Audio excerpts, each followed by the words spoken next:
poor African-Korean grandmother worked 16-hour shifts every day just to feed her young grandson.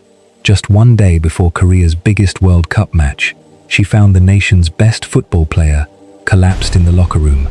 Without him, Korea would have lost its greatest hope of lifting the World Cup. Without her, he would have lost something far greater, his life. Instead of being thanked, she was suspended from her job. She thought her kindness had cost her everything, until the captain knelt before her on live television and revealed a truth that left an entire nation speechless. But before we discover how that unforgettable moment came to pass, let's step back and take a closer look at Grace's life.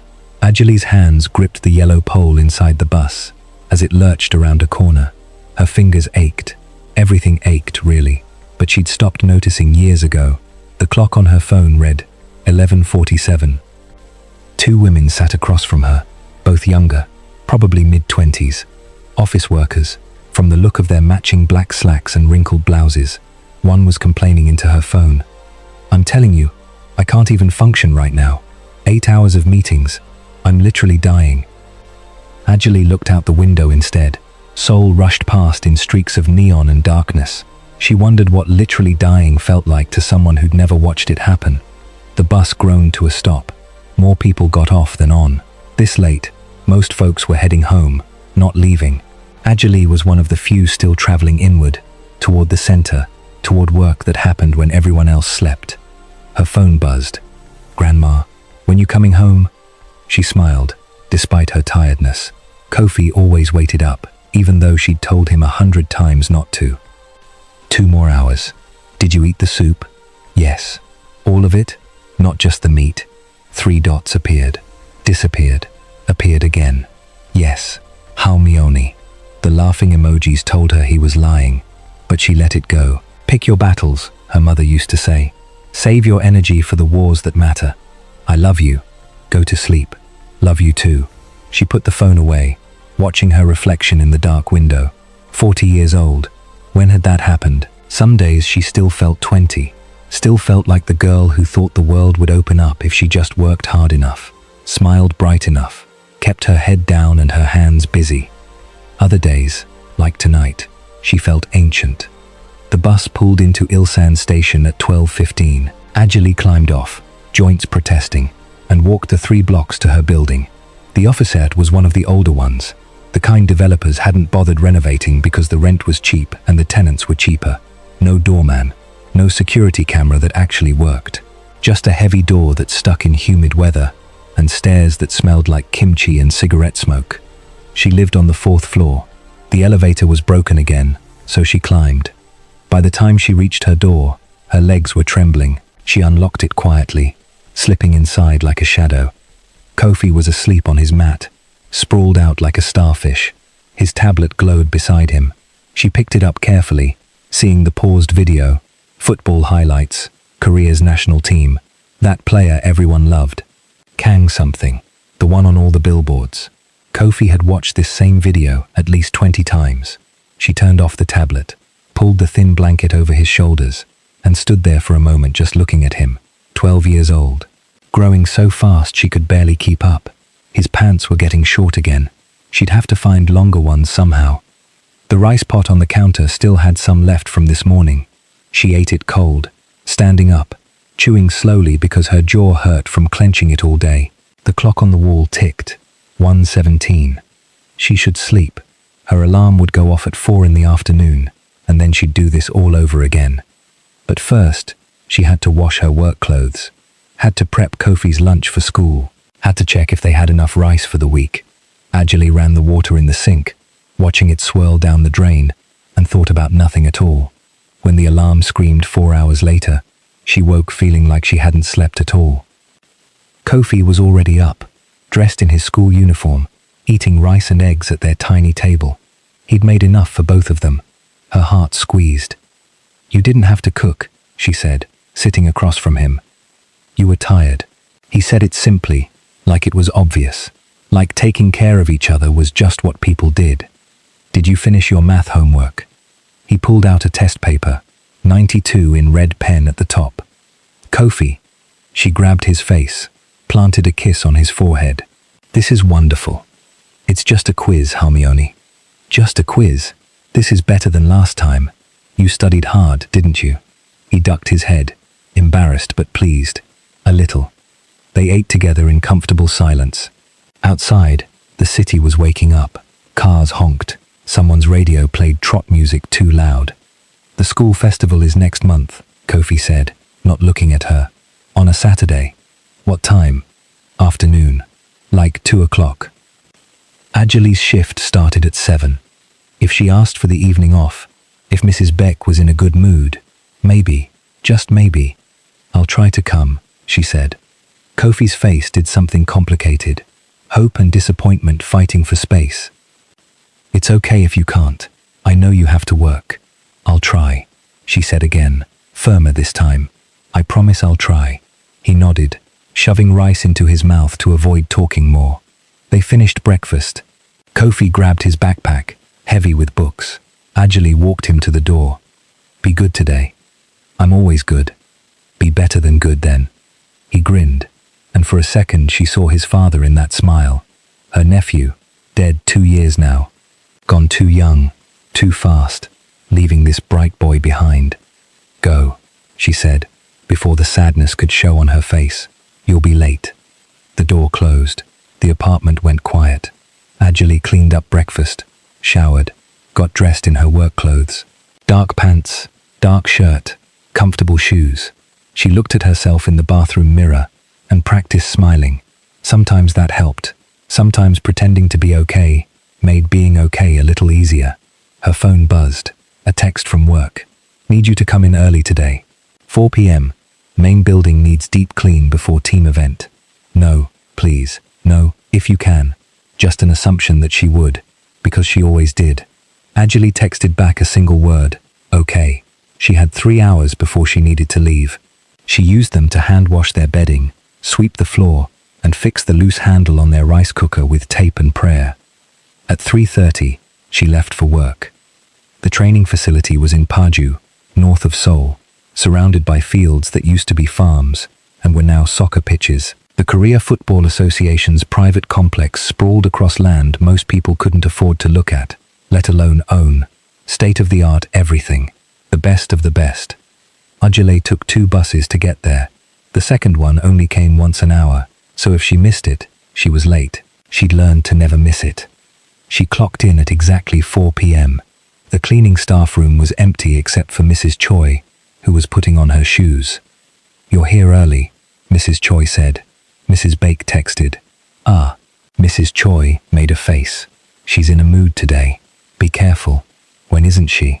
They shared a look, the kind of look that said everything without saying anything. I'm covering the east wing, if you need anything, Mrs. Choi said, heading out. Anjali changed into her cleaning uniform, grabbed her supply cart, and went to find out what deep clean meant today. She found out quickly. It meant everything.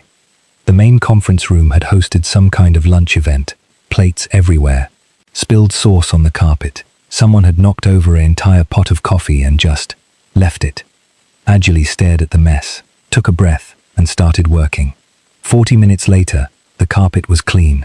The tables were wiped. The chairs were straightened. She moved to the bathrooms next. The men's room was fine. The women's room had toilet paper everywhere, like someone had thrown a roll around for fun. She cleaned it. Moved to the gym. Someone had left wet towels on the equipment. The mirrors were covered in fingerprints. The water fountain was clogged with gum. She cleaned it all. By 7 p.m., her back was screaming and her hands smelled like bleach. She took her dinner break in the staff room, eating gimbap she'd packed from home and scrolling through her phone. A text from Kofi.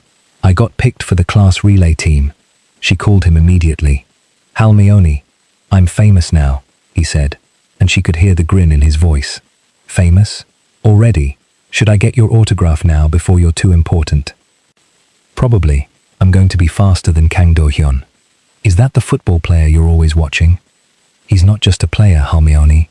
He's the captain. The best in the whole country. Maybe the whole world. Better than you? Well, Kofi paused. Maybe we're the same level. Anjali laughed. Really laughed. And it felt good. I believe it. When is this relay? 2 weeks. At the festival. The festival she'd promised to try to attend. "I'll be there," she said. "You don't have to promise if." "I'll be there," she said again, and meant it, somehow, some way. They talked for a few more minutes before she had to go back to work. She felt lighter after. Kofi did that, made the hard things feel possible. The night shift was quieter. Most of the staff went home. The athletes were long gone, probably at their hotel preparing for whatever big game was coming up. Anjali didn't follow sports, but she knew something important was happening soon, because everyone was acting strange, tense, excited, like the building itself was holding its breath. She cleaned the locker rooms, the training rooms, the offices, mopped the long hallways until they shined. Around 10 p.m., she passed Mr. Lim at the security desk. "Still here, Ajilasi?" he asked. "Still here, Ajilasi. There's extra gimbap in my bag if you want. My wife made too much again. I already ate, but thank you." She had eaten, but also, she knew Mr. Lim's wife made that gimbap special for him every night, packed it with extra egg because he loved egg, and Ajale would rather starve than take that from him. "You work too hard," Mr. Lim said, shaking his head. "Someone has to." He laughed softly. "I suppose that's true." She kept moving. The building was massive. Even after 3 years, she sometimes found rooms she'd never been in before. Around 11, she was wiping down the mirrors in the third-floor bathroom when she heard voices. Male voices, speaking English. She kept working, making herself invisible the way she'd learned to do. An assistant coach walked past the open bathroom door. He was on his phone, laughing at something. Then he saw her. His expression changed. He switched from English to slow, loud Korean, speaking like she was a child, or stupid, or both. "Bath, room, clean, good." Ajali looked up, met his eyes, and responded in the same Korean he'd butchered. "Yes, I'll get to the others after I finish here." He blinked, looked embarrassed for half a second. Then he walked away without saying anything else. Ajali went back to the mirror. Her reflection looked tired. She wiped it away with cleaning spray. The rest of the night passed in the usual rhythm. Clean, move, clean, move. Her body knew the pattern so well her mind could wander. She thought about Kofi's relay race, about finding him longer pants, about whether they could afford new shoes this month, or if she could make his current ones last a little longer. At midnight, Mrs. Beck appeared. Ajali was emptying trash in the main corridor when she heard the sharp click of heels. She knew that sound. Everyone did. "Ajali." She turned. "Yes, ma'am." Mrs. Beck was 50-something, thin in the way that came from anger instead of exercise, and always looked like she smelled something bad. "I've had complaints about your work." Ajali's stomach dropped. "Complaints? You're too slow. You talk too much with the security staff. You need to be more professional." Ajali tried to think of what she'd done wrong. She wasn't slow. She barely talked to anyone. "I'm sorry. I'll do better." Mrs. Beck's eyes were cold. "See that you do. We have standards here." She walked away, heels clicking like a countdown. Ajali stood there, trash bag in hand, and made herself breathe. Mrs. Choi appeared from around the corner. She must have heard. "She's always harder on you," Mrs. Choi whispered. "It's not fair." "It's fine," Ajali said automatically. "It's not fine. You work harder than anyone here." Ajali just shrugged. What could she say? That life wasn't fair? Everyone already knew that. She finished the trash, moved to the next task, and the next. Around 1 a.m., she was cleaning the staff break room when she noticed the refrigerator door was slightly open. She closed it carefully, checking inside to make sure nothing had spoiled. Someone had left birthday cake, chocolate, with white frosting. A note sat beside it. "Help yourself, staff." Ajali looked at it for a long moment. Her mouth watered. She loved chocolate cake, hadn't had any in months, but she'd learned that staff didn't always mean her. She closed the refrigerator and kept cleaning. At 2 a.m., she was finally done. Almost. Just the equipment storage room left, and then she could go home. She was pushing her cart down the hallway when she saw something on the floor.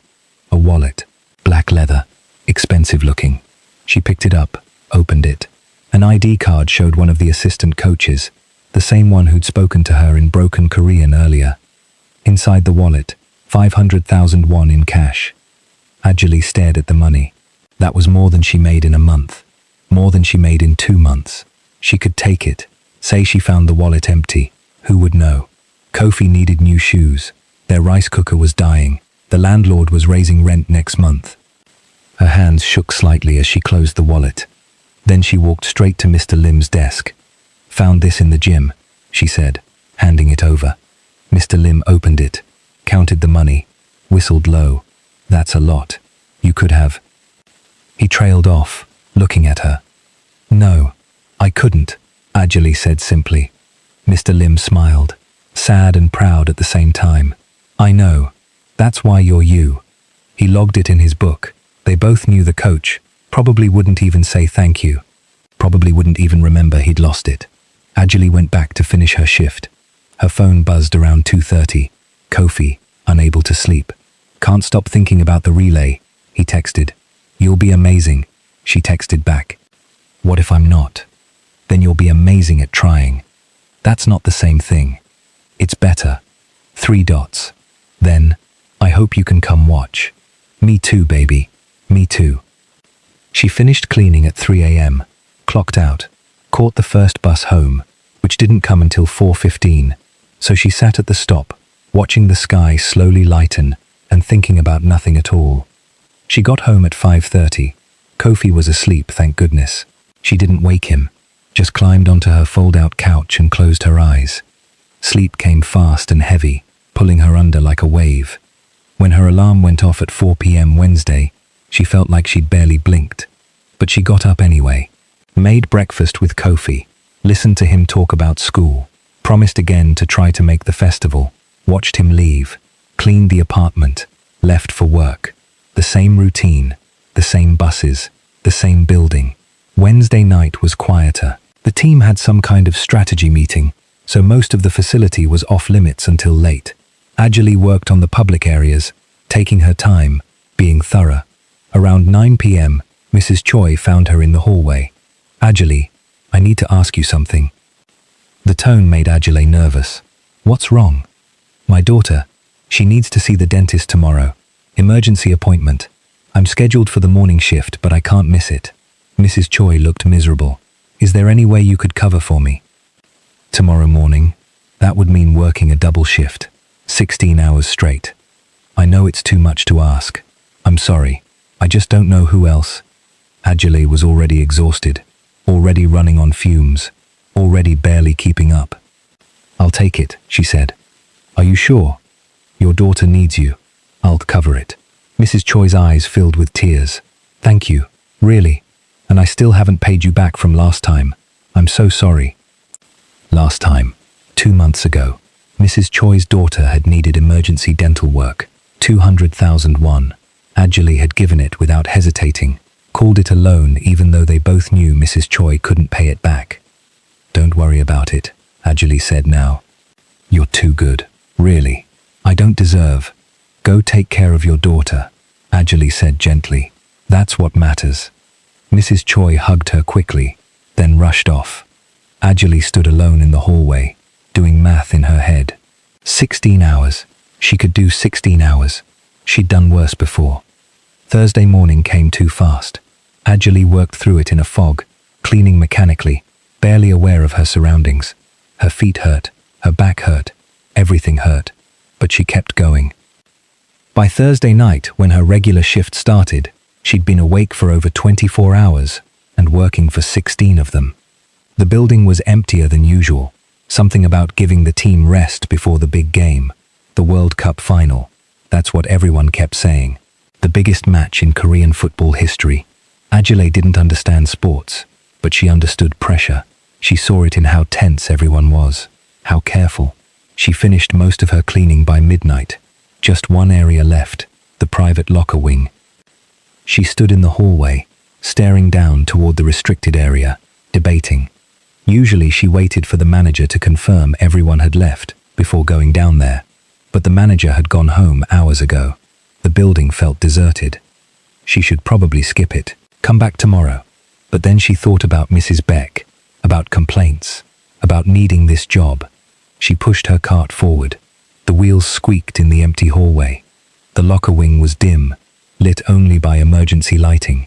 She'd been here before, but never this late, never this alone. She passed the tactics room, dark. The physiotherapy suite, dark. Then she heard something. At first she thought it was the ventilation system, a low, rhythmic sound. She stopped walking, listened harder. Not the vents. Breathing. Someone struggling to breathe. Every muscle in Anjali's body went still. She knew that sound, had heard it before, years ago, sitting beside her husband's hospital bed watching him fight for air. It was coming from the last room, the one marked Captain. She didn't think, didn't hesitate, just moved. Hello? She knocked on the door. Are you okay? No answer. Just that horrible rasping sound, worse now that she was closer. She tried the handle, unlocked. She opened the door. Kang Do-hyun was on the floor. Kang Do-hyun was on the floor, slumped against the lockers, like someone had cut his strings. His face was ghost pale, lips tinged blue at the edges, and his chest moved in shallow, desperate gasps that sounded like gravel scraping glass. A protein shake bottle lay on its side near his hand, liquid pooling across the tiles. His phone sat on the bench 3 feet away. It might as well have been on the moon. Anjali's brain went quiet and sharp the way it had during Samuel's worst nights. No panic, no freezing, just immediate assessment. She dropped to her knees beside him, cart forgotten in the doorway. Can you hear me? His eyes found hers, unfocused and terrified, struggling to make sense of her face. She put her hand on his shoulder, firm and grounding. I'm here. You're not alone. Stay with me. His mouth opened, but no sound came out except that horrible wheeze. Anjali's mind ran through everything she'd learned sitting in hospital rooms. Breathing, shallow but present. Consciousness, fading but still responsive. Skin cold and clammy. Lips wrong color. She grabbed his wrist, felt his pulse racing like a frightened bird trying to escape his skin. I'm calling for help, she said, switching to casual speech because formality didn't matter when someone was dying. Keep your eyes open. Look at me. She pulled out her phone with shaking fingers, dialed 119. It rang once. Do-hyun made a choking sound, his hand clutching at his chest. Breathe slowly, she told him, even as the phone rang again. Don't fight it. Just let the air come. Third ring. Emergency services. What's your location?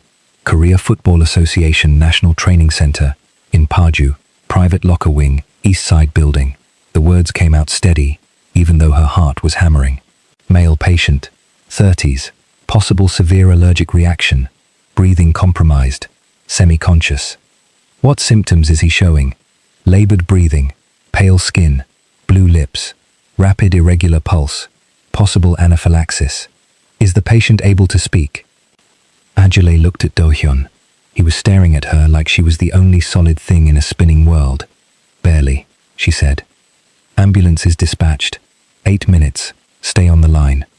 8 minutes. Samuel had taught her that 8 minutes was forever when you couldn't breathe. She set the phone down on speaker and focused entirely on Do-hyun. Look at me, she said again. His eyes were drifting. No, not yet. Stay here. She took his hand, ice cold. Squeeze my hand, hard as you can. He did, barely, but something. Good, you're doing good. She scanned the room quickly, looking for clues, saw the spilled protein shake again, picked up the bottle with her free hand. Read the label. Oyster extract, shellfish derivative. Do you have allergies? She asked. The smallest nod. Shellfish? Another nod.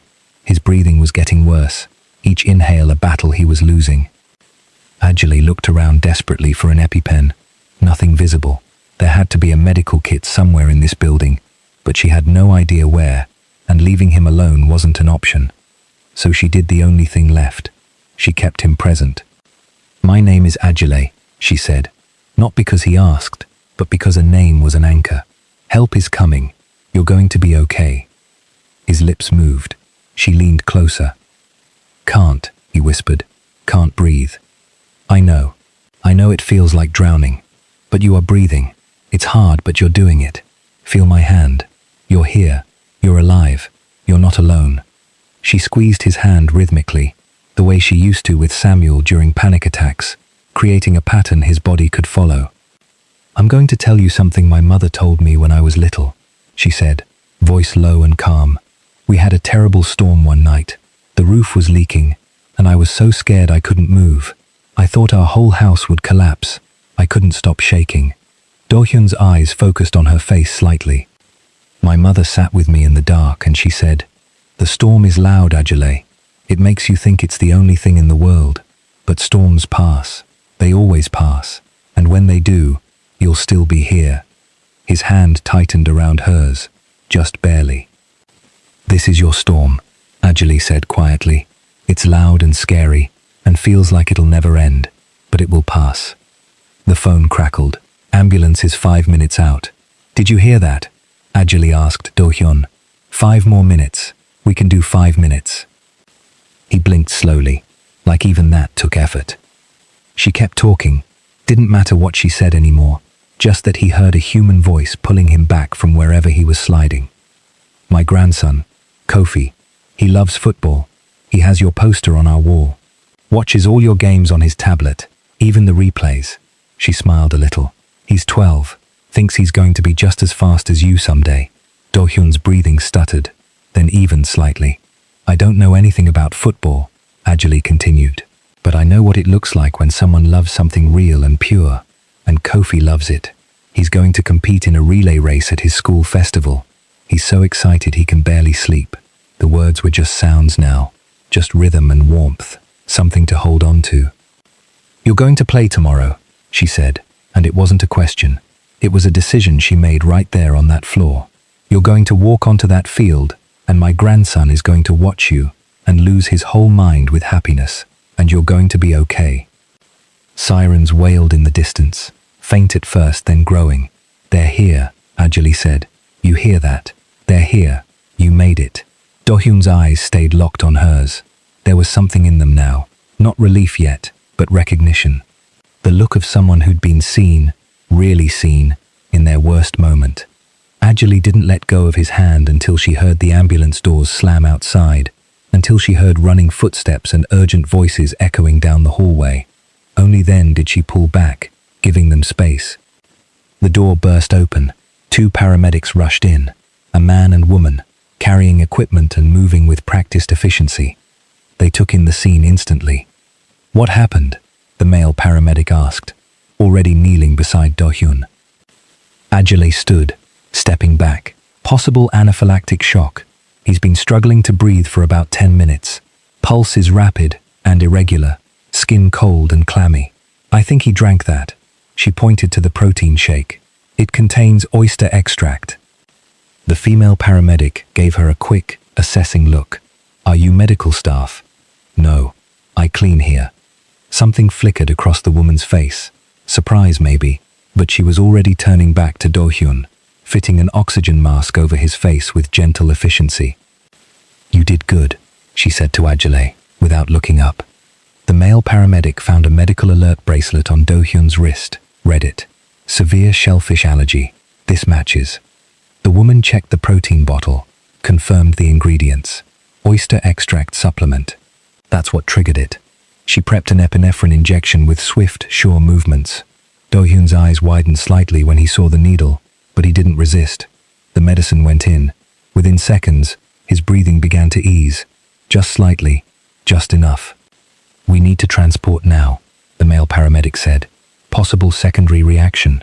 They worked together like a dance they'd performed 1,000 times, getting Do-hyun onto the stretcher, securing him, checking vitals, moving.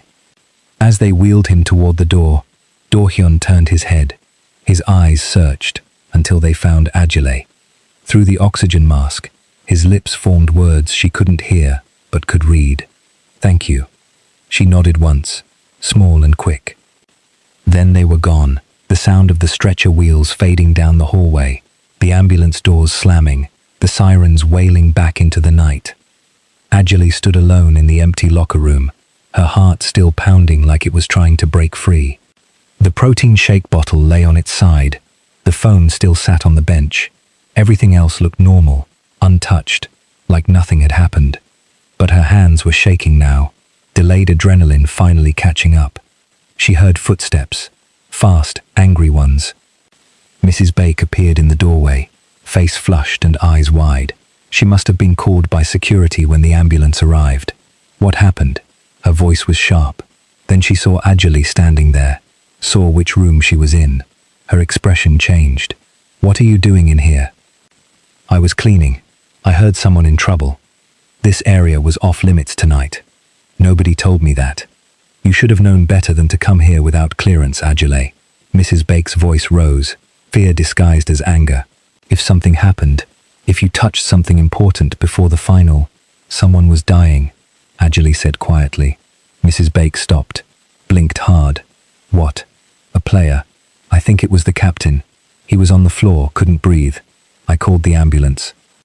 The color drained from Mrs. Beck's face, then flooded back red, then drained again. She pulled out her phone with trembling fingers, made a call. Anjali heard fragments as Mrs. Beck walked into the hallway.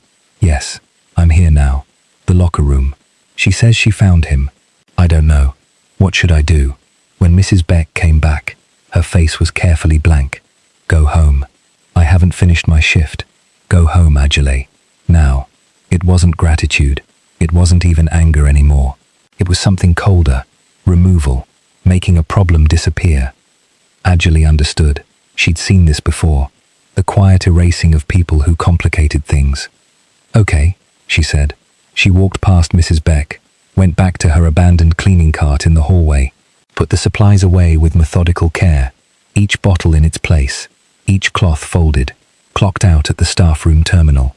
Mr. Lim caught her at the security desk near the exit. "Anjali, are you okay?" His face was worried. "I heard the ambulance. They're saying you saved someone." "I just called 119. He studied her face. "You look exhausted. Long shift." "I heard what you did." His voice was gentle. "Really heard. From the paramedics. They said if you hadn't found him when you did, if you hadn't known what to do." He trailed off. "You saved his life." Anjali didn't know what to say to that, so she said nothing. "Go home safe," Mr. Lim said. "And Anjali, thank you for being exactly who you are." She nodded, not trusting her voice, and walked out into the cold night. It was nearly 3 in the morning. The first bus wouldn't come for over an hour. She could wait at the stop, or she could walk toward the main road and hope to catch a taxi. She started walking. Her legs trembled with exhaustion, but movement felt better than stillness. The night air was sharp and clean. Seoul glowed on the horizon, a galaxy of lights that never slept. Anjali made it to the bus stop and sat on the cold bench, pulling her coat tighter. Her hands were still shaking. She let them shake, let herself feel everything she'd been holding back. The fear, the exhaustion, the surreal strangeness of holding a celebrity's hand while he fought to breathe, but also the certainty that she'd do it again. That seeing someone in pain and having the ability to help meant there was no choice at all. She pulled out her phone, texted Kofi even though he was asleep. "Coming home soon, love you."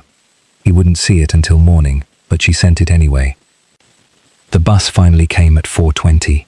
She climbed on, nearly empty at this hour, except for a drunk businessman snoring in the back, and a young woman who looked like she was coming home from a club.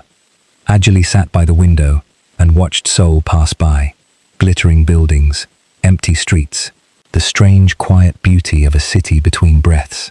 She thought about Do-hyun's terrified eyes, his cold hand, the way he'd looked at her like she was the only real thing in a nightmare. She wondered if he'd be okay, if the medicine had worked, if he'd play in the final. She'd probably never know. The bus reached Ilsan just after 5. Anjali walked the 3 blocks home on autopilot, climbed the 4 flights of stairs, let herself in as quietly as possible. Kofi was asleep on his mat, one arm flung over his head, mouth slightly open. His tablet was dark beside him, battery dead. She turned off the light he'd left on for her, pulled his blanket up over his shoulders. He stirred but didn't wake. Anjali sat on the edge of her fold-out couch, still in her work clothes, and just breathed for a minute. She should shower, should sleep, should do 100 things. Instead, she just sat there, hands in her lap, letting the quiet of home settle around her. Her phone buzzed. A text from an unknown number. "This is Mrs. Bake. You are on administrative leave until further notice. Do not come to work until you hear from me." Ajali stared at the message. Read it 3 times. Administrative leave, which meant suspended, which probably meant fired, eventually, once they figured out how to do it quietly. She'd saved someone's life and was being punished for it. The unfairness of it hit her like a wave, not surprising, just heavy. She set the phone down, changed into sleep clothes, and lay down on the couch, closed her eyes. Sleep came fast, pulling her under before she could think about what losing this job would mean. When she woke up, sunlight was streaming through the window, and Kofi was shaking her shoulder gently. "Halmione, it's 4 in the afternoon. Are you sick?" She blinked, disoriented. 4? She'd slept for almost 12 hours. "I'm okay, baby. Just tired." "You never sleep this late." His face was worried. She sat up slowly, her body aching in new and interesting ways. "Long night at work. Do you have to go in tonight?" She thought about the text from Mrs. Beck. "No, I have a few days off." Kofi's face lit up. "Really? You're home?" "Really?" He hugged her so hard she almost fell over. "This is the best. We can have dinner together. You can help me with my science project. Can we watch a movie?" His excitement was infectious. Despite everything, Ajali smiled. "Yes to all of that. But first, have you eaten? I made ramyeon for lunch. Just ramyeon. And kimchi. Kofi. And an apple. I'm very healthy, Halmione." She pulled him close, kissed the top of his head. "What would I do without you?" "Starve, probably. You forget to eat when you work too much." He wasn't wrong. They made dinner together. Rice and stew and vegetables. Sat at their small table and ate while Kofi told her everything about his day. His friend Minho got in trouble for talking in class. They were learning about the solar system in science. The relay team practiced at lunch, and he ran so fast the coach said he had natural talent. "Natural talent," he repeated proudly, "like it's in my blood." "It is in your blood," Ajali said. "Your father was fast too." Kofi's face softened. He didn't remember his parents well, had been too young when they died, but he liked hearing about them. "Was he faster than me?" About the same, I think. So I'll be faster when I grow up." "Definitely." After dinner, Kofi pulled out his tablet. "Halmione, can we watch the news? Everyone's talking about the World Cup final tomorrow. Korea versus Brazil." "If you want." He turned on a news stream. The announcers were speaking rapidly, showing footage of the Korean team. Then Kang Do-hyun's face filled the screen. Ajali's breath caught. "Breaking news," the announcer said. "Captain Kang Do-hyun was hospitalized last night, following a medical emergency. Sources say he suffered a severe allergic reaction, but has been cleared to play in tomorrow's final." Kofi gasped. He almost couldn't play. Can you imagine? Ajali couldn't speak. She was staring at the screen, at Do-hyun's face, during what must have been a press conference. He looked tired but steady. "Captain Kang, how are you feeling?" a reporter asked. "I'm okay," Do-hyun said. His voice was slightly rough but strong. "Thanks to someone who helped me when I needed it. I'm ready to play. Can you tell us what happened?" "Just a medical issue. It's been handled. I'm focused on the final." The press moved on to questions about strategy, about Brazil, about expectations. Kofi was bouncing with excitement. "He's going to play. This is going to be amazing. Halmione, can we watch the game tomorrow?" Ajali found her voice. "Of course. You'll really watch with me, even though you think football is boring." "I never said it was boring. You fall asleep every time I put on a game." "I'm resting my eyes." Kofi giggled. "Okay, Halmione, whatever you say." They watched a movie after the news, some animated thing about talking animals, that made Kofi laugh and Ajali's heart feel lighter. Then Kofi went to bed, still chattering about the final, about how Korea was definitely going to win, about how Do-hyun was the best player in the world. Ajali cleaned up the small apartment, moving slowly, her body still exhausted. She checked her phone. No new messages from Mrs. Bake. No missed calls. Just the administrative leave text, sitting there like a threat. She tried not to think about it, tried to focus on the fact that Do-hyun was okay, that she was home with Kofi, that for tonight at least, everything was fine. But as she lay down to sleep, she couldn't stop wondering what would happen next, if she'd still have a job next week, how she'd pay rent if she didn't, what she'd tell Kofi. Tomorrow, she decided, she'd worry about it tomorrow. Tonight, she'd just be grateful that someone had lived, because she'd been in the right place at the right time. That had to count for something. The next day was Saturday, the day of the World Cup final. The entire country felt like it was holding its breath. Ajali woke to the smell of eggs cooking. Kofi was in the kitchen, still in his pajamas, making breakfast. "You're up early," she said. "The game is at 8 tonight. I have to prepare." "Prepare how? Are you playing?" "Mentally prepare, Halmioni. It's very important." She bit back a smile. "Of course. Very important." They spent the day together, something that happened so rarely it felt like a holiday. Helped Kofi with his science project about the planets. Went to the market for groceries, where everything was decorated with Korean flags and football banners. The whole city was buzzing. By 7 that evening, Kofi had the tablet set up on the table, angled perfectly.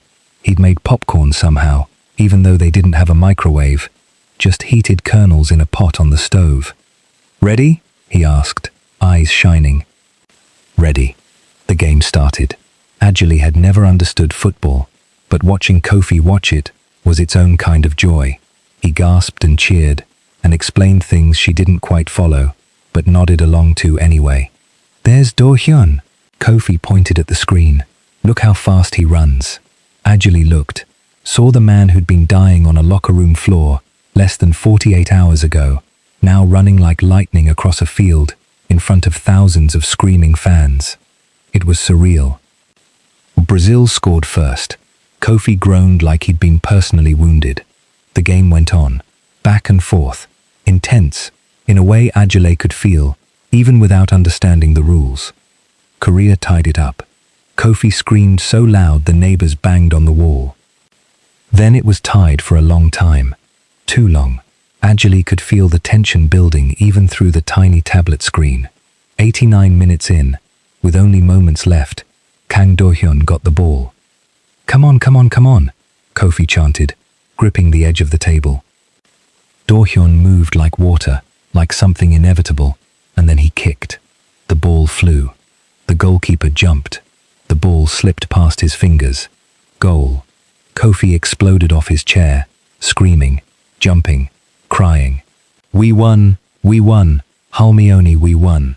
On screen, Do-hyun was buried under teammates. The crowd was deafening. The announcers were shouting. Korea had won the World Cup. Ajale watched Do-hyun's face when he finally emerged from the pile of players. Joy and relief and something else, something that looked like gratitude. She wondered if he remembered her, wondered if in all this celebration he'd thought even once about the woman who'd held his hand in the dark. Probably not. Why would he? She was nobody, a cleaner who'd done what anyone would do. But watching him lift that trophy, she felt something warm in her chest anyway. Not pride exactly, more like witnessing, being part of something bigger without anyone knowing. That was enough. Kofi finally calmed down enough to sit. "This is the best day of my whole life. Better than when you made the relay team. Way better. Korea won the World Cup, Halmioni." She pulled him close. "I'm glad you're happy. Are you happy?" She thought about it. About Do-hyun alive and playing. About being home with Kofi. About this moment right here. "Yes," she said. "I'm happy." They watched the celebration coverage until Kofi fell asleep on the couch, exhausted from excitement. Ajali carried him to his mat, covered him with his blanket. Then she sat alone in the quiet apartment and thought about storms passing. 3 days later, on Tuesday afternoon, Ajali's phone rang. Unknown number. "Hello? Ms. Mensah? This is Kim from the KFA administration office. We need to speak with you about the incident last week." Her stomach dropped. "Okay. Can you come to the office tomorrow at 10? "Yes." The call ended, short and cold. Ajali sat staring at her phone. knowing exactly what this meant. They were going to fire her officially, probably had paperwork ready.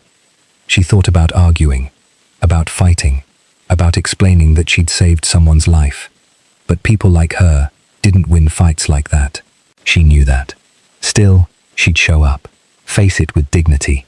What she didn't know, what she couldn't possibly know, was that someone else had been making calls too. Someone who couldn't stop thinking about her face, her calm voice, her steady hand. Someone who'd spent 3 days trying to find out who she really was, and had finally succeeded. Do-hyun stood at his apartment window, looking out at Seoul, trophy sitting on his counter like it belonged to someone else. The biggest win of his career felt hollow, empty, wrong. He couldn't stop thinking about her, the woman with the calm voice and steady hands, the one who'd held him together while he was falling apart.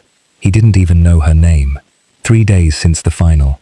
3 days of celebrations and interviews and sponsor obligations. 3 days of pretending everything was perfect, while his mind kept going back to that locker room floor. He picked up his phone, called his manager. "Mr. Ahn, I need your help with something." "What's wrong? Are you feeling sick again?" "No, I'm fine. I need to find someone." Pause. "Who?" "The cleaner from the training center, the one who called the ambulance." "Do-hyun, you should be resting. The victory tour starts next week and I need to find her." His voice came out harder than intended. "Please." Mr. Ahn sighed. "Why is this so important?" "Because she saved my life, and I don't even remember her name. Because I need to thank her properly. Because..." He stopped. How could he explain the feeling? "Just help me, please." "Okay, I'll make some calls." Do-hyun hung up, went back to staring at the city. Somewhere out there, she was going about her life. Probably didn't even know he'd played. Didn't know Korea had won. Didn't know he thought about her every single day since. 2 days later, Mr. Ahn called back. "I have a name. Ajali Mensa. Night shift cleaning staff at the facility." "Ajali," Do-hyun repeated, testing the sound. "What else?" "That's the problem. She hasn't been back to work since that night." Do-hyun's chest tightened. "What do you mean?" "Her supervisor put her on administrative leave. I tried to get more information, but they're being evasive. I think they're trying to keep this quiet." "Why would they keep it quiet?" "Liability concerns maybe. Or they don't want media attention on what almost happened the night before the final. Either way, it looks like they're pushing her out." Rage flashed through Do-hyun, hot and sudden. "She saved my life and they're punishing her. I don't know if it's that deliberate, but yes, that's what it looks like. Can you get me her contact information?" "Address." "Do-hyun, I can't just give out employee personal data. That's illegal." "Then find another way. Please, I need to talk to her." Mr. Ahn was quiet for a moment. "Let me see what I can do." Quietly. Do-hyun couldn't sit still after that. He drove out to Paju himself, arriving at the training center just after dark. Wore a mask and hat, but Mr. Lim recognized him immediately. "Captain Kang." The security guard stood up straight. "Congratulations on the win. You shouldn't be here though. You should be celebrating." "I'm looking for someone. The woman who helped me that night. Ajali." Mr. Lim's expression shifted, became protective. "Why?" "I want to thank her." "Just thank her?" "She saved my life. I need her to know I'm grateful." Mr. Lim studied his face for a long moment. "She's good people. Best person I know, actually. Never complains. Always helping others. And now she might lose her job because she was in the wrong place at the right time." The words hit Do-hyun like a punch. "Can you tell me how to reach her?" "Can't give out employee information." "But..." Mr. Lim glanced around, lowered his voice. "I can tell you she takes the 200 bus, has a grandson named Kofi, 12 years old. Kid loves football. Loves you, actually. Has your poster on their wall." "So she says." Do-hyun felt something twist in his chest. A kid who loved football. A grandmother working night shifts to raise him. "Anything else you can tell me?" Mr. Lim hesitated. "About 6 months back, she found a wallet. Coach's wallet. Had 500,000 won in it. She turned it in without touching a single bill. Coach never even thanked her. Didn't remember he'd lost it. What kind of person does that? The kind who doesn't exist much anymore." Mr. Lim smiled sadly. "The kind the world needs more of." Do-hyun went back to Mr. Ahn with a new plan. I need you to find out everything you can about Anjali Mensah. But quietly. Don't let anyone know I'm asking. Talk to people who work with her. Find out who she really is. This feels invasive. I'm not trying to invade her privacy. I'm trying to understand the full picture before I do anything. Because whatever I do, it'll be public. I need to do it right. Mr. Ahn must have heard something in his voice because he agreed. Over the next week, while Do-hyun fulfilled sponsor obligations and attended victory events, Mr. Ahn quietly built a picture of Anjali Mensah. He talked to Mr. Lim again, to other cleaning staff, to a nurse at a local clinic, to the elderly groundskeeper who'd worked at the facility for 20 years. What emerged was a pattern, the same story told different ways. 3 years ago, lending money to Mrs. Choi for her daughter's dental emergency, never asking for repayment. 2 years ago, working a double shift on Christmas so another cleaner could spend the holiday with his children. Last year, defending a co-worker who was being falsely accused of theft, risking her own position to speak up. Months of bringing extra food for overnight staff until someone made a rude comment and she quietly stopped. Covering shifts, sharing meals, small kindnesses nobody noticed because they were quiet. Mr. Ahn presented his findings in Do-hyun's apartment, laying out the information piece by piece. She's 40, widow, husband died 4 years ago, raising her orphaned grandson alone. Born in Seoul to Ghanaian immigrant parents who came here in the 80s, she's been a Korean citizen her entire life, but has faced discrimination constantly. The cleaning job was the most stable position she'd had in years. Do-hyun listened, something heavy settling in his stomach. Here's the part that got me, Mr. Ahn continued. Mrs. Choi, the woman whose daughter needed dental work. She told me Anjali gave her 200,000 won, just handed it over, and called it a loan, even though they both knew it couldn't be repaid.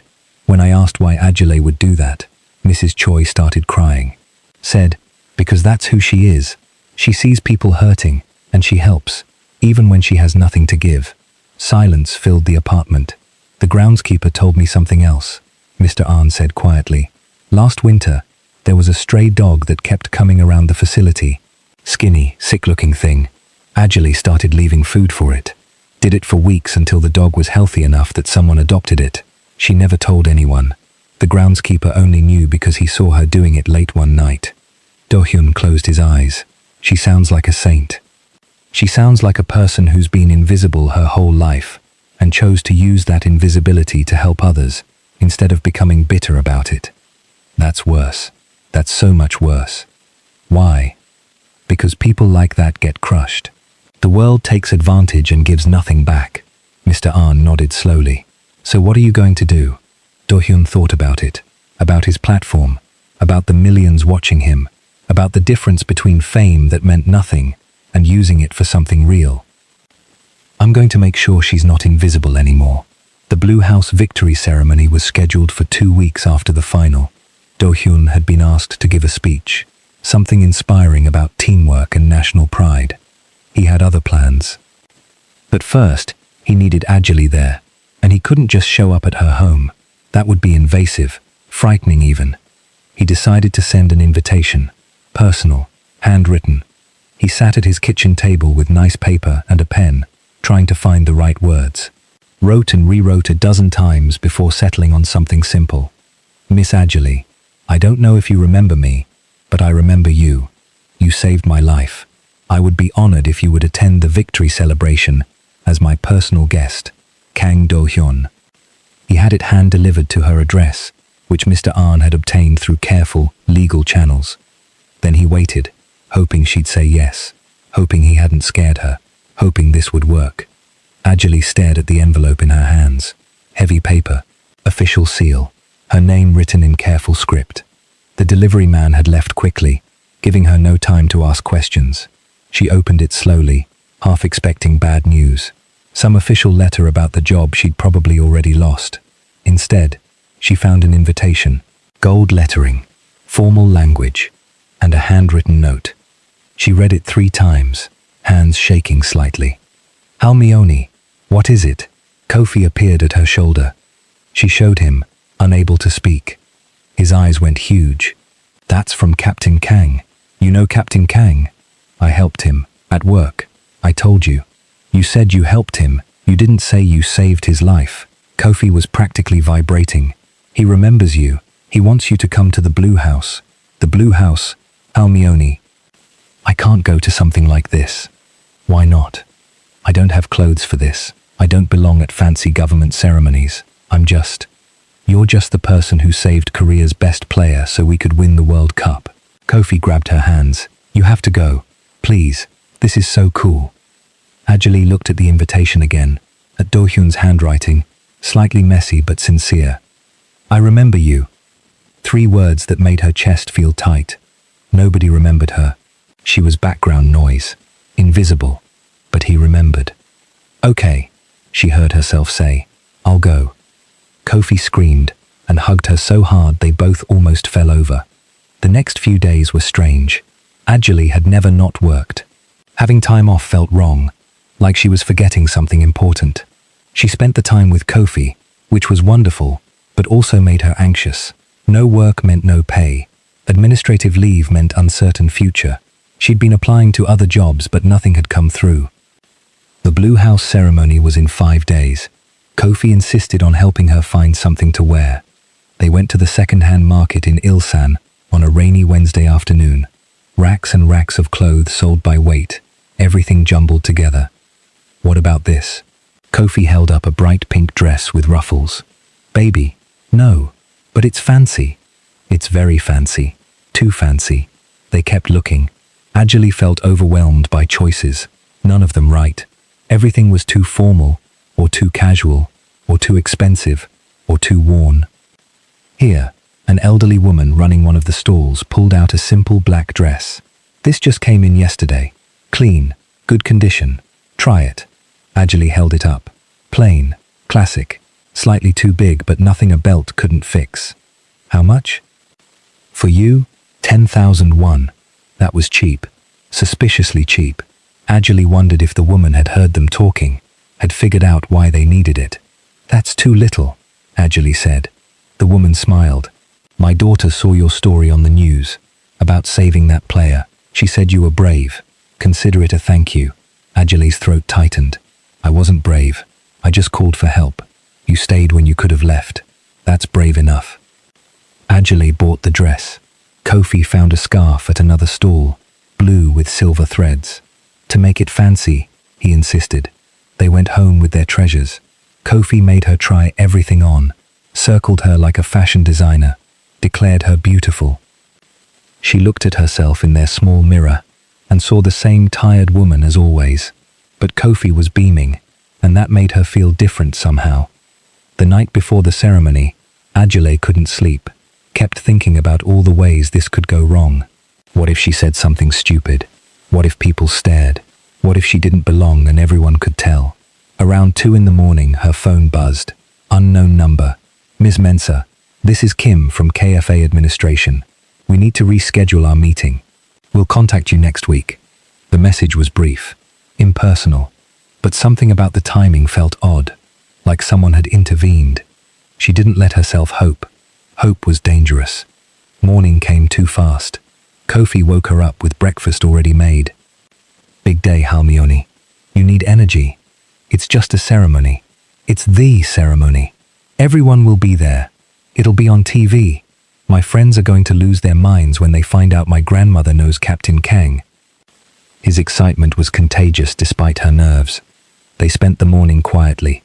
Kofi helped her get ready, very serious about it, made sure the scarf was tied right, checked her shoes for scuffs. You look perfect, he said finally. I look like me. Exactly. Perfect. A car arrived at 1, sent by Do-hyun's team. The message had said, nicer than any vehicle she'd ever been in. Kofi walked her down, bouncing with excitement. Take pictures. Talk to Captain Kang. Tell him I'm his biggest fan. I'll try. And Hermione. His voice got serious. You deserve this. You deserve to be seen. She hugged him tight, blinking back sudden tears. When did you get so wise? I learned from the best. The drive to the Blue House took 40 minutes through Seoul traffic. Ajali sat in the back seat, hands folded in her lap, trying to breathe normally. The driver was kind, didn't try to make small talk, just let her be nervous in peace. They arrived at a side entrance. Security everywhere. Cameras. People in expensive clothes moving with purpose. A young woman with a clipboard met her at the car. "Ms. Mensah?" "Yes. I'm Gina. I'll be escorting you today. Please, follow me."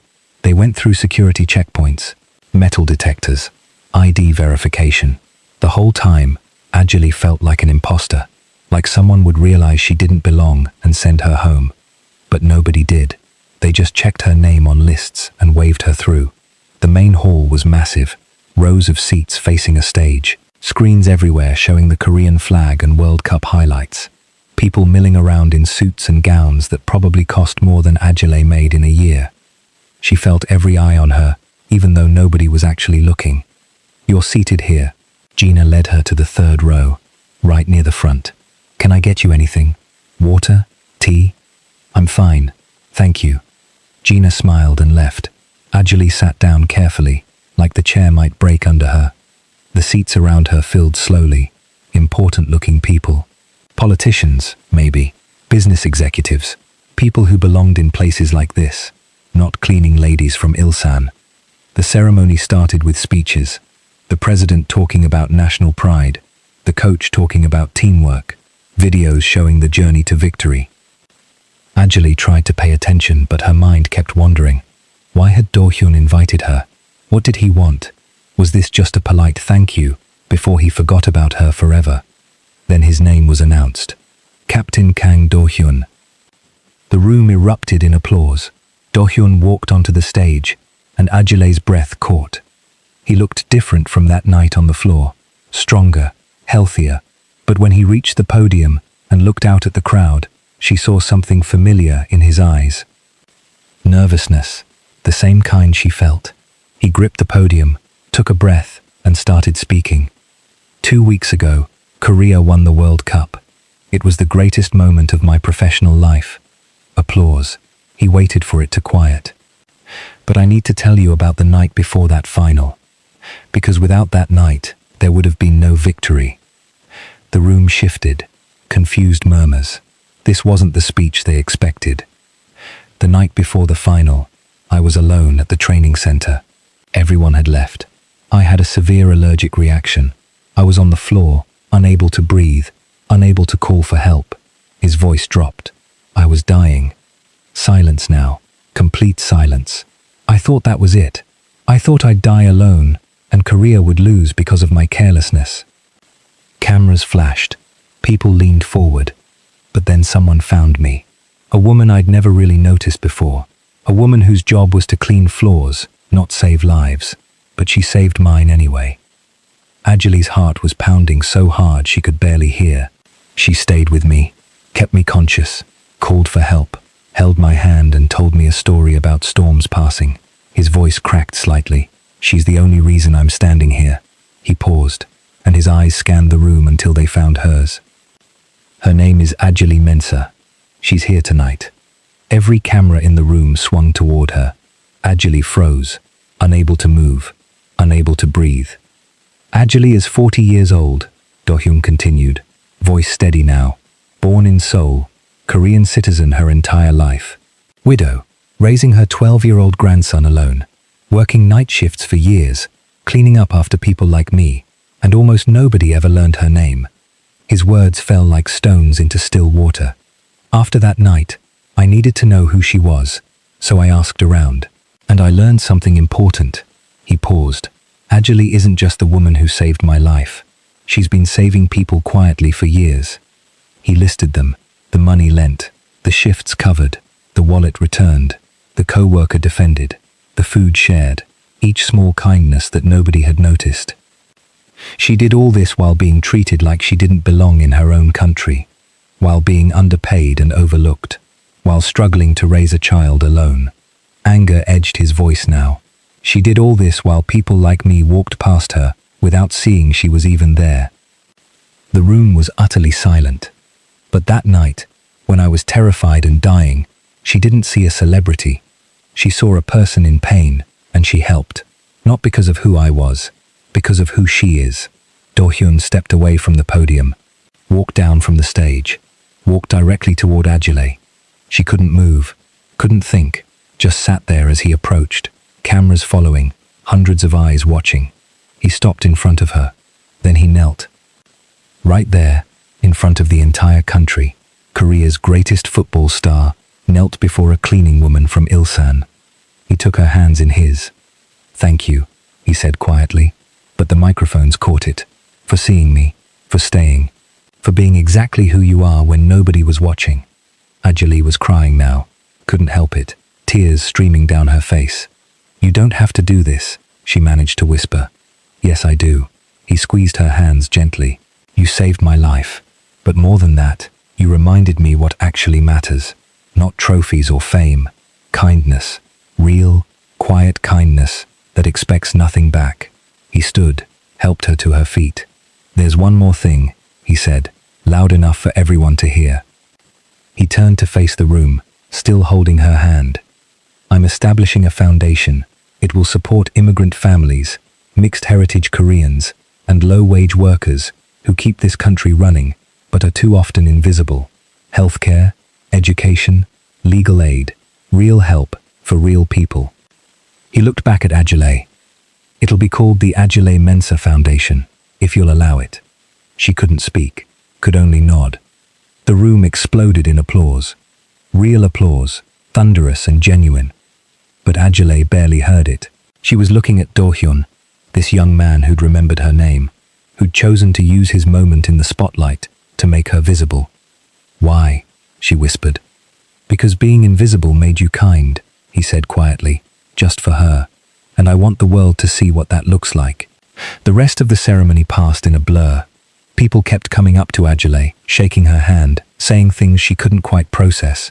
Important people whose faces she recognized from television. All of them looking at her like she mattered. It felt strange, wrong, almost, like wearing someone else's clothes. Do-hyun stayed close, running interference when the crowd got too thick. "She's had a long day," he kept saying. "Please give her some space." After the official program ended, a staff member led them to a quiet room, away from the cameras. Just Ajale and Do-hyun, and silence. They sat across from each other. Neither spoke for a moment. "I'm sorry if that was too much," Do-hyun said finally. "I should have warned you better about what I was going to say." "Why did you do it?" Ajali's voice came out smaller than she intended. "You could have just thanked me privately. Because you deserve to be seen, really seen, not as a cleaner or an immigrant or someone people look past, as a person who's been quietly making the world better while nobody noticed." "I'm not making the world better. I just try to help when I can." "That's the same thing." Ajale shook her head. "You don't understand. Now everyone knows my name. Everyone will have opinions. They'll expect things from me I can't give. I'm just one person. I can't fix everything. I'm not asking you to fix everything. I'm asking you to let people see what real kindness looks like, because most of us have forgotten." She looked at him, this young man with his fame and money and everything she'd never have. "What do you want from me?" "Nothing. I want to give you something. A choice." He leaned forward. "The foundation is real. I've already set aside the funding, but I don't want it to be charity with your name slapped on. I want you involved, not as a figurehead, as someone who actually makes decisions. You know who needs help because you've been there.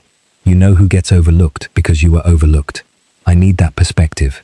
I don't know anything about running foundations. Neither do I. We'll learn together, if you want." Ajali thought about Kofi, about rent, about the job she'd probably lost, about all the families like hers, struggling and invisible. "Okay," she said. "I'll help, but not as the face of it. I don't want to be famous." Do-hyun smiled. "Deal." Someone knocked. A young woman poked her head in. "Captain Kang, the press wants a statement. Tell them Ms. Mensah has had enough for today. We'll schedule something later if she wants." The woman nodded and left. "You don't have to protect me," Ajali said. "I know. But that speech put a target on you. There will be people who loved what I said, and people who hated it. I want to make sure you're ready before throwing you to the reporters." He was right. She could already imagine the questions, the cameras, the scrutiny. "Can I go home now?" she asked. "Of course. I'll have a car take you. They stood. Do-hyun walked her to the side entrance where a car was waiting. Thank you, he said, for everything, for that night, for today, for being willing to help with the foundation. Thank you for remembering my name. Something passed between them. Understanding maybe, recognition of each other as real people, not symbols or stories. The car ride home felt longer than the ride there. Ajali watched Seoul pass by the window, her mind spinning. Everything had changed in a single afternoon. Her quiet, invisible life was gone. What came next, she had no idea. The car pulled up to her building. The driver got out, opened her door politely. She climbed out, legs shaky, and looked up at the fourth-floor window. Kofi's face was pressed against the glass. When he saw her, he disappeared.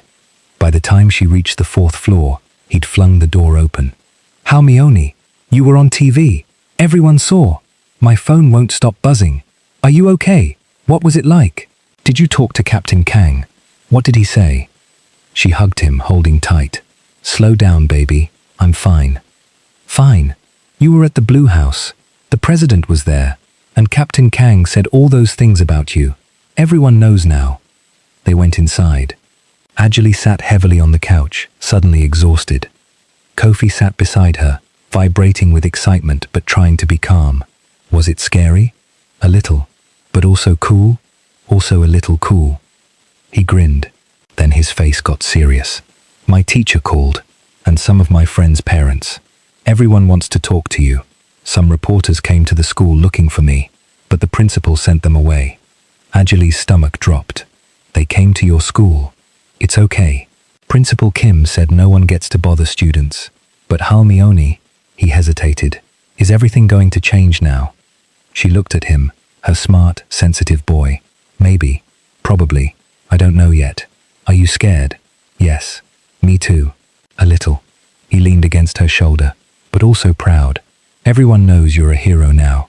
I'm not a hero, Kofi. I just helped someone who needed it. That's what heroes do, though. She kissed the top of his head, not trusting herself to speak. A phone started buzzing. Text after text.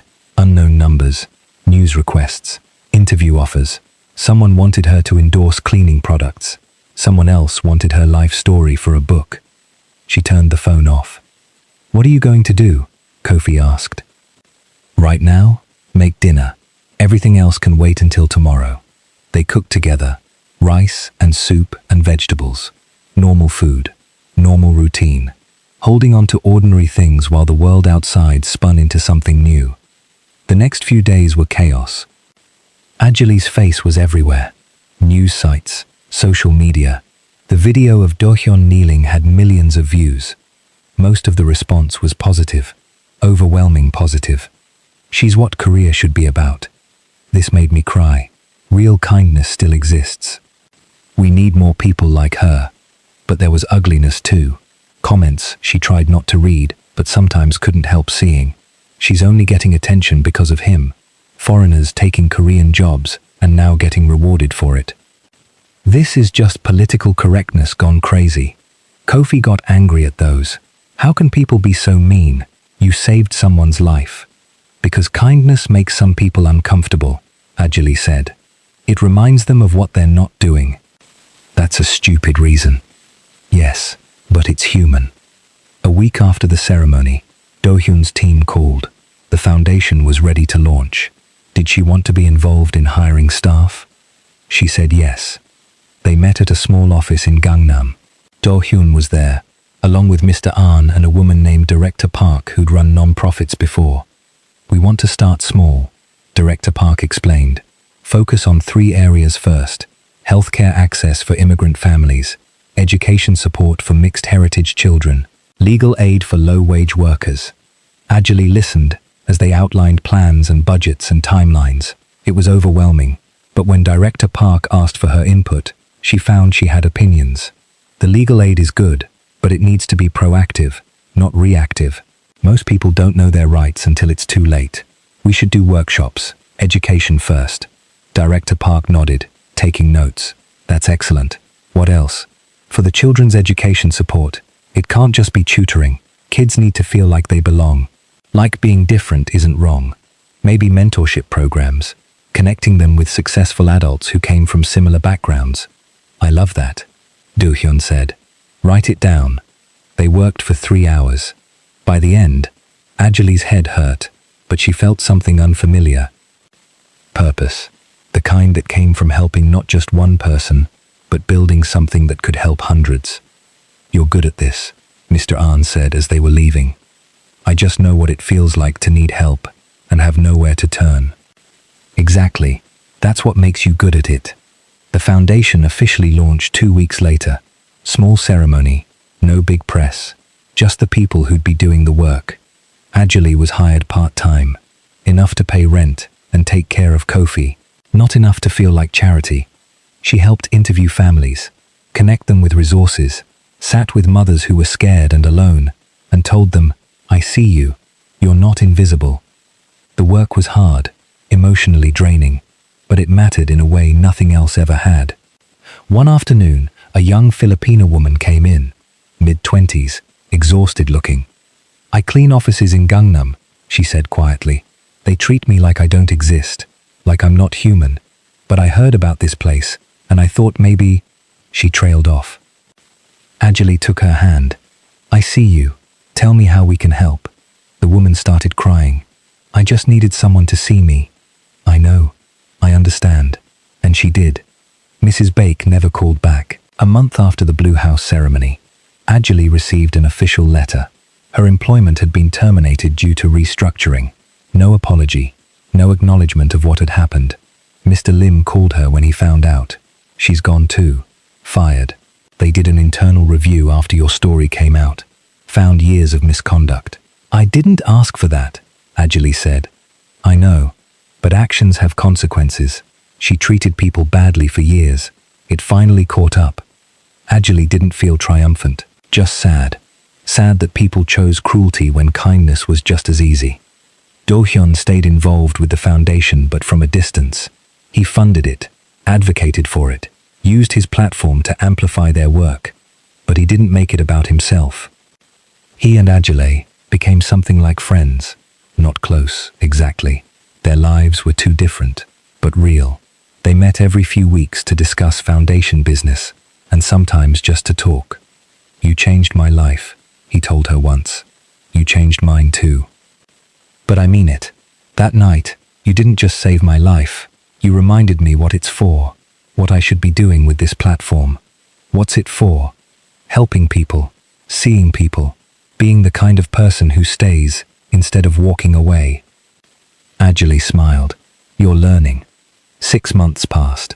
6 months of foundation work, of helping families, of watching Kofi grow taller and more confident. 6 months of adjusting to being visible, of learning to live with people knowing her name. It got easier. Not easy, but easier. The foundation helped 200 families in those first months. Healthcare, housing, education, legal protection, real help that changed real lives. Anjali met with families regularly, listened to their stories, saw herself in their struggles, hired people like her, immigrants, mixed heritage Koreans, people who knew what invisible felt like. One Saturday morning, Kofi woke her early. Halmeoni, it's today. She blinked at him, confused. What's today? The school festival, my relay race. You promised. Her heart jumped. She'd promised. 6 months ago, before everything changed. She'd promised to be there. What time? 2 o'clock. Can you come? Really come? Really come?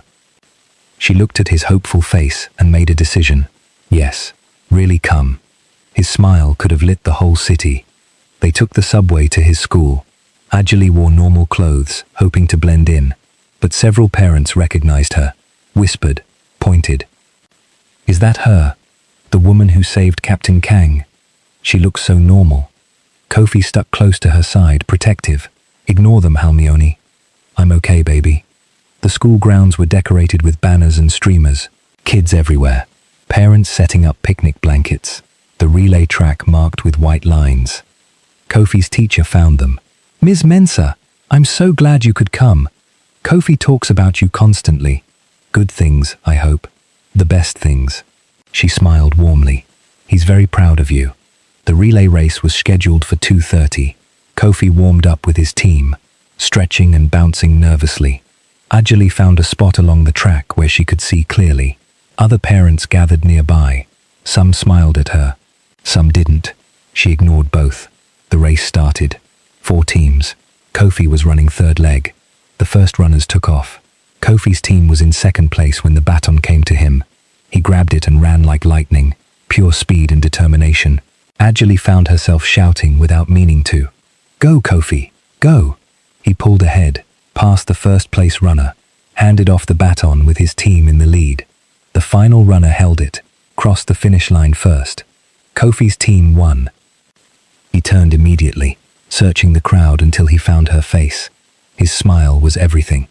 Ajali pushed through the crowd, reached him, hugged him tight. "You did it. You were so fast. Did you see? I passed him. I actually passed him. I saw everything. I'm so proud of you." He buried his face in her shoulder. "You came. You really came. I promised, didn't I?" After the race, after the awards, after the festival wound down, they walked home together in the late afternoon light. "Almione? Are you happy with everything that happened? The foundation and the attention and all of it?" She thought about it, really thought. "It's complicated. Some parts are hard. But yes, I think I'm happy. Are you?" "Yeah. I like that people know you're amazing now, even though I always knew." She squeezed his hand. That night, after dinner, they sat together on the couch. Kofi was doing homework. Ajali was reading reports from the foundation. Her phone buzzed. A message from Do-hyun. "Saw the foundation helped 50 families this month. You're amazing." She typed back. "We're amazing. Team effort." "Fair. How's Kofi?" "Good. Won his relay race today. Tell him congratulations from me. He'll lose his mind." She smiled, showed Kofi the message. He did indeed lose his mind. Later, after Kofi went to bed, Ajali sat by the window, looking out at their neighborhood. Same view as always, same buildings, same streets. But she felt different, not because of fame or recognition, because she'd found a way to help that was bigger than herself. Her phone buzzed again. A family they'd helped last month, sending pictures of their daughter's first day at a new school.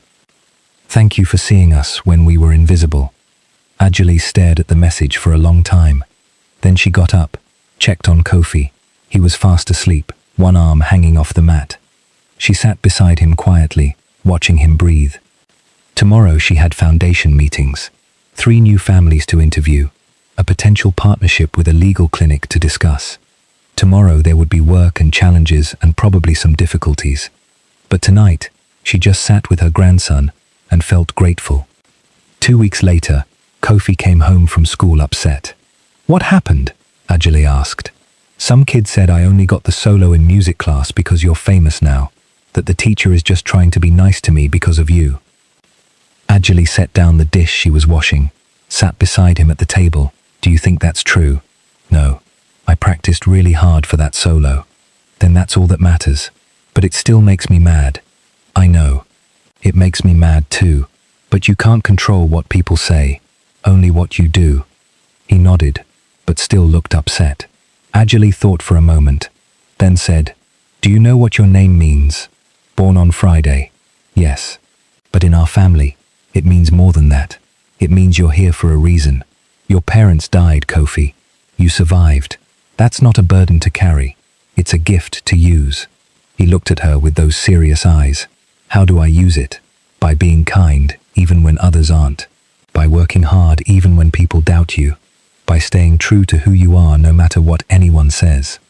"Is that what you do?" "I try. Every day I try." He leaned against her.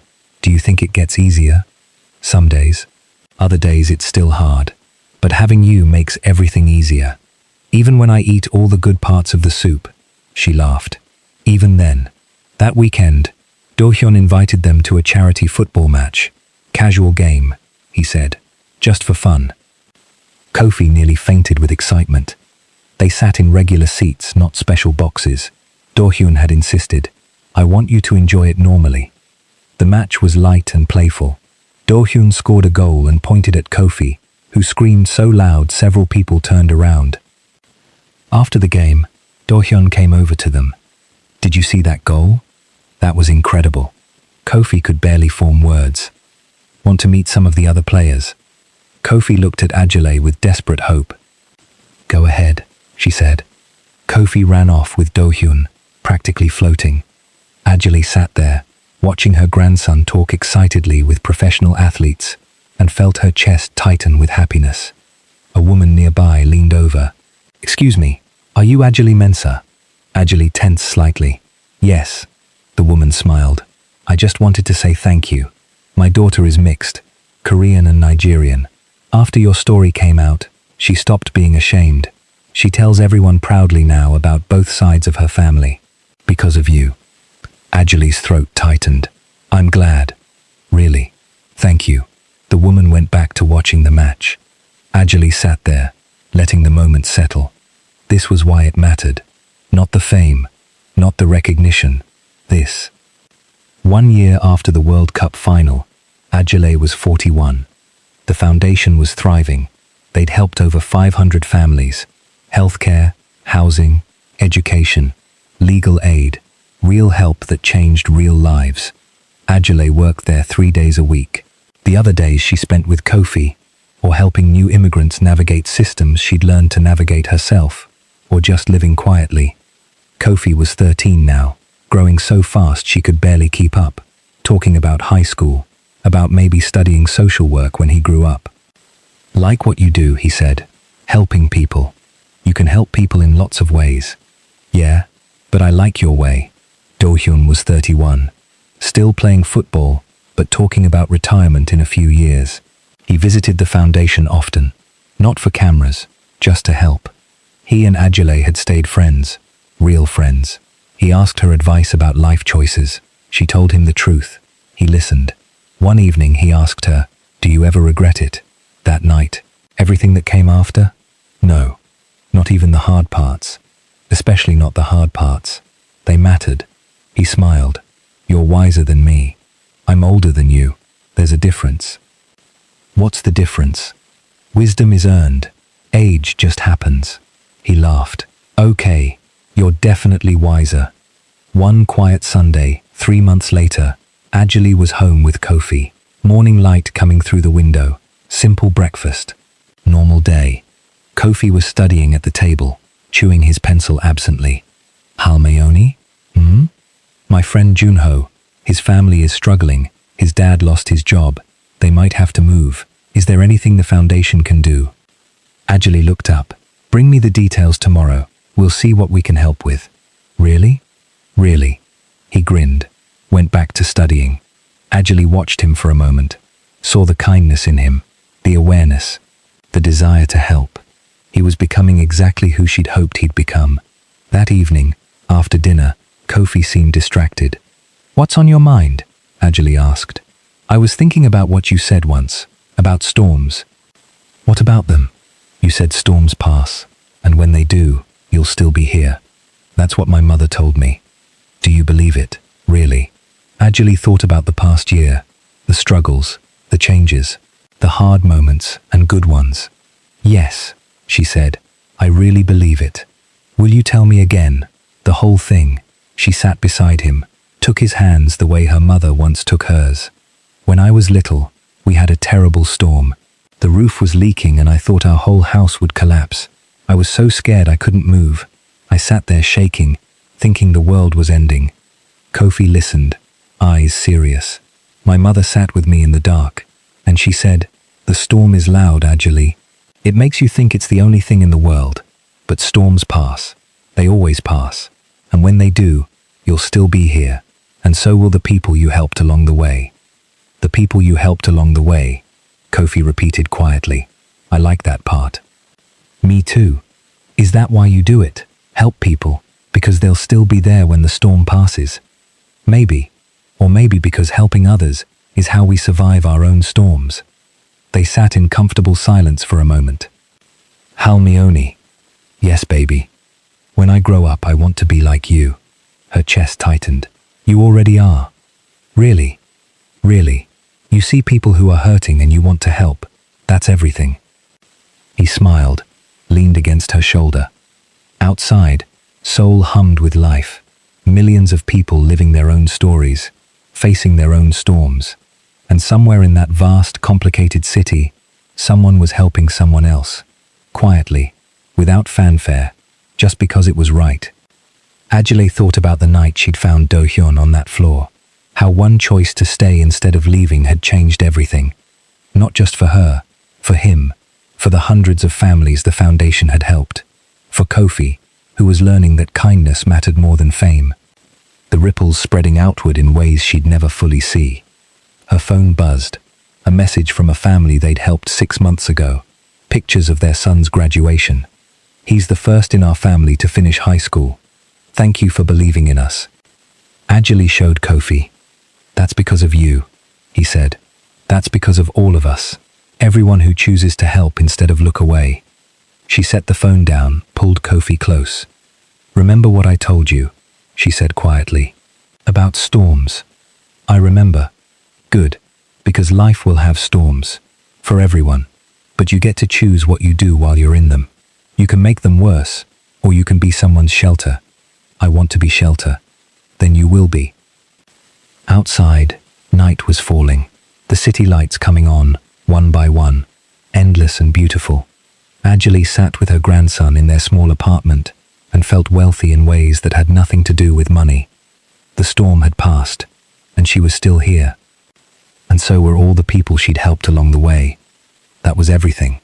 That was more than enough. Kofi fell asleep on the couch eventually, head on her lap. Ajale sat there, stroking his hair, and thought about her mother. About Samuel, about Kofi's parents, about everyone she'd loved and lost. They'd want her to keep going, keep helping, keep being exactly who she was. She would. For them, for Kofi, for all the invisible people who just needed someone to see them. The next morning would bring new challenges, new families to help, new storms to weather.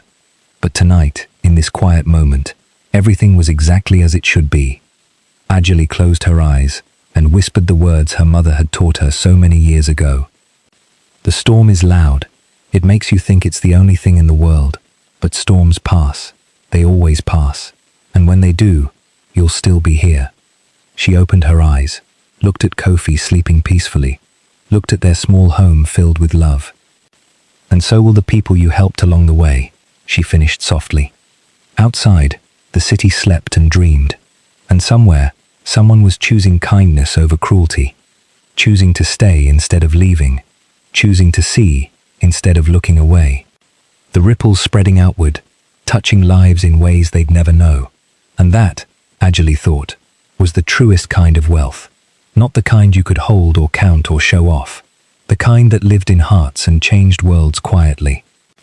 The kind that lasted. The kind that mattered.